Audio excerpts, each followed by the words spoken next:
Pessoal, sejam todos bem-vindos, né? A gente vai tratar agora sobre os números primos, né? A gente vai fazer um estudo bem legal aqui, espero que vocês gostem, né? E vamos aqui evidenciar os números primos, a mais misteriosa figura em matemática, né? Envolve muitos mistérios, né, acerca dos números primos, né? Vamos iniciar nossa fala aqui, né, naquela tradicional conversa que a gente vem abordando, né, sobre os apontamentos históricos sobre os nossos números primos, né? Bem, a escola de Pitágoras, né,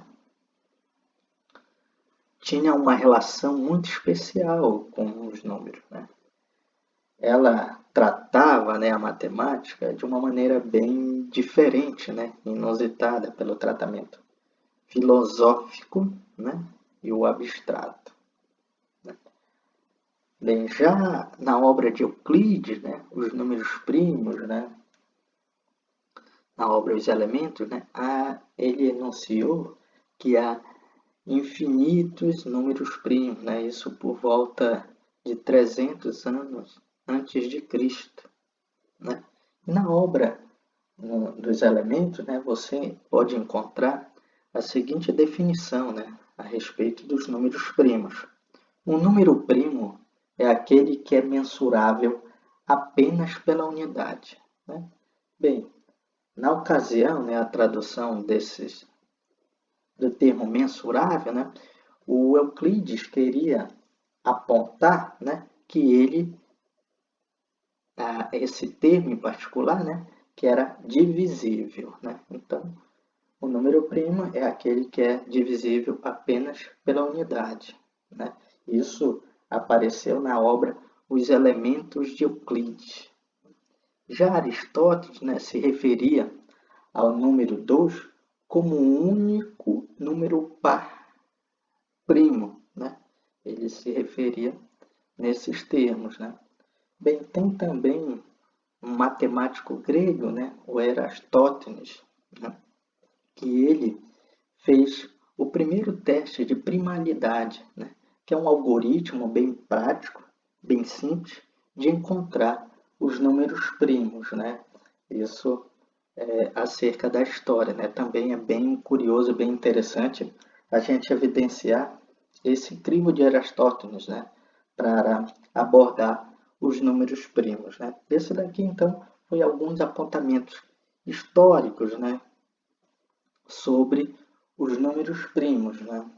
Então, vamos seguindo, né?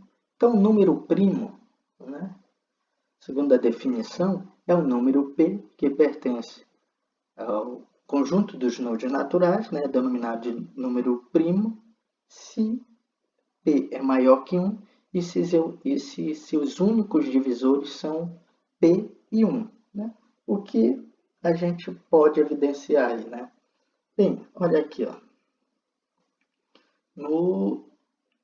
Os principais números primos, né? 2, 3, né? 5, 7, né? 11, né? E assim sucessivamente. O que é que a gente pode observar sobre esses números aqui, né?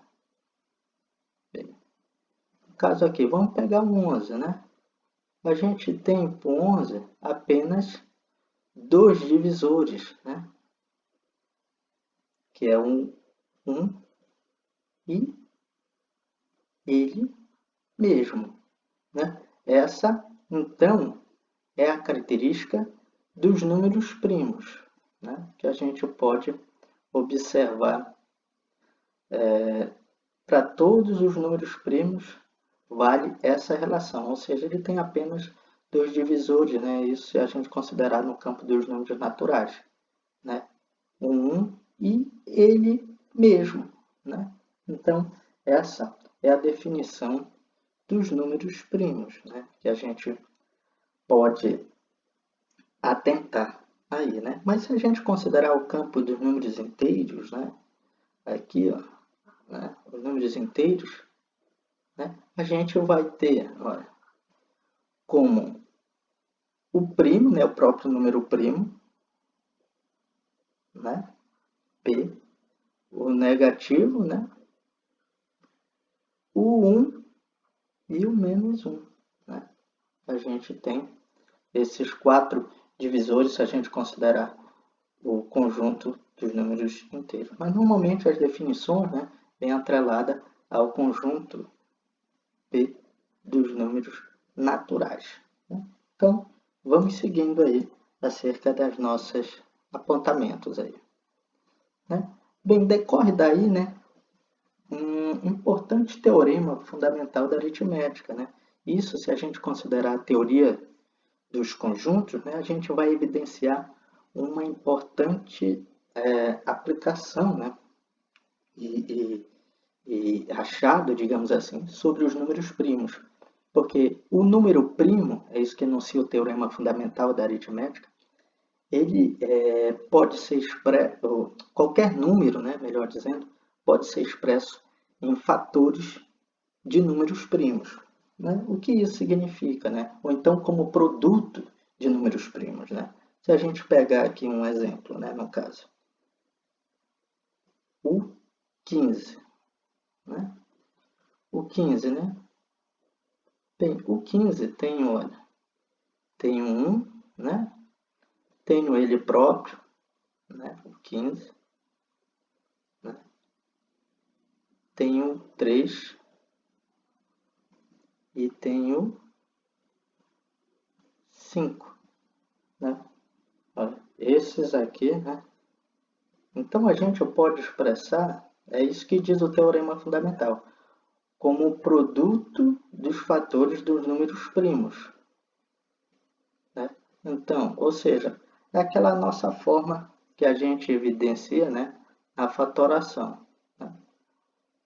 Aí dá, fatorando, né, a fatoração, né, nada mais que enuncia o teorema fundamental da aritmética, né, é decompor o número em número de fatores dos números primos. Né? Aqui, ó, dá aqui 5, né?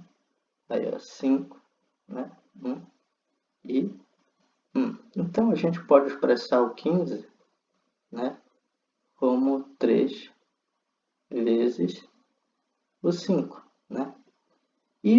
Essa relação aqui que a gente evidencia sobre o número 15 pode ser enfatizado sobre qualquer número. Né? Qualquer outro número que tu queira, tu pode expressar isso em números de fatores de números primos. Né? Bem, aplicações dos números primos, né? Evidentemente, estão cheias aí, né? Feito como exemplos, temos a criptografia, né? A criptografia, cripto, né? Que do grego, né? Significa oculto, né? Nada mais é a criptografia que o estudo, né, das senhas, né, e medidas de segurança, né, ou dos códigos de barra, né? Nada mais é uma aplicação da criptografia, né? Nossa, então tá nas modernas, né, aplicações estão levadas ao campo da criptografia, né, que decorre da aplicação, né, dos números primos. Né? Mas a gente aqui vai também abordar um interessante procedimento, né, da identificação dos números primos. Né? Os pitagóricos, né, eles particularmente, né, olhavam com atenção a representação de figuras geométricas. Né? Então a gente vai fazer uma definição aqui, né, que eu julgo bem interessante, bem importante, da qual vocês vão gostar, que é a identificação através de uma figura geométrica para os números primos, né? Que a gente vai ver aí os números figurados. Né? Evidentemente, tem outros, né, números, o quadrado perfeito, né, números triangulares, né? Mas a gente vai dar uma particular atenção a essa definição, né, dos números primos, né, que a gente está enfatizando no nosso tema de hoje, né, a gente vai ver então a aplicação. Olha aqui. O 1, né, um ponto, eu representei. O 2, né, o 3, 3 pontos. O 4, né, olha o 5, né, o 7, o 8, o 9, o 10 e o 11. Bem, o que vocês podem observar aí, né, pessoal? Olha aqui, os números, né? Olha aqui que eu marquei em vermelho e outros aqui, né? E esses aqui. O que a gente pode atentar, né? E apontar sobre esses números, né? Identificados só por essas marcações desses pontos, né? Que os números primos aí, olha, né? Marcados na cor vermelha, né? Eles não podem ser representados aí, né?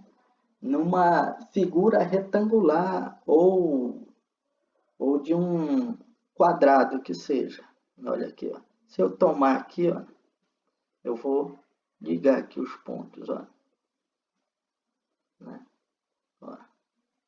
Então, os números que podem ser representados numa figura geométrica, né? Tanto retângulo quanto quadrado, né? Esses números, né? Olha, os que não podem ocorrer essa organização, olha aqui, o 2, olha, eu não, observa que eu não tenho como fazer essa representação tanto de um quadrado ou de um retângulo ao número 2 ou ao 3, né? Olha, já o 4 eu consigo, né? Olha, o 5 eu não tenho, né, como fazer essa representação de figuras retangulares, né? Olha, o 7, a mesma coisa. Olha, o 8 eu já tenho, né? Olha, se eu marcar aqui os 8 pontos, ó, né? Olha, o 9 também, ó, né? Olha, a gente observa que dá para escrever os seus pontos, né? Dentro de uma figura retangular. E os números que eu não consegui fazer essa representação, né? Olha, não são números primos, né? Olha, observa aqui o 7, né? O 11, né? Esses, então, né, não se configuram, né, nesse sistema da representação, então eu posso assinalar eles como os números primos, né? E olha aqui, olha. O 6. Olha, o 6, observa aqui, olha, que a gente pode construir, né? Olha o 12. O 12 também, né? Fazer essa representação, né, nesses termos, né, dos números primos, né? Bem, e espero, né, que vocês tenham gostado, né? Para saber mais sobre as novidades, se inscrevam aí, né? Ficamos por aqui. Até mais, pessoal.